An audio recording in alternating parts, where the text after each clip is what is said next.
Ахмадиев Нургалиев Дюсенович. Работаю на Экибастузской ГРЭС-1 имени Булата Нуржанова с 2012 года.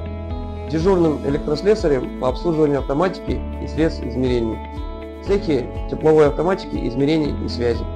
Наша работа заключается в обеспечении бесперебойной и точной работы автоматизированных систем управления, контрольно-измерительных приборов и средств автоматики.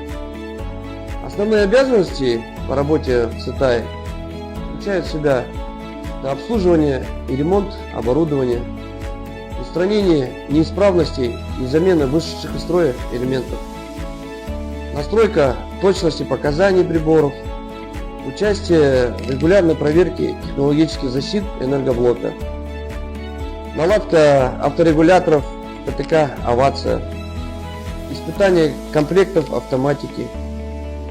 Работаем мы в строгом соответствии с нормами охраны труда и пожарной безопасности, особенно при работе с высоким напряжением и давлением. Профессия наша требует технической грамотности, понимания принципов работы электрических и электронных схем, а также внимательности и аккуратности. Работа у нас настолько разнообразна и интересна, что включает в себя очень много разных направлений. Я приглашаю молодежь устроиться на станцию, ведь каждый может здесь найти свое призвание.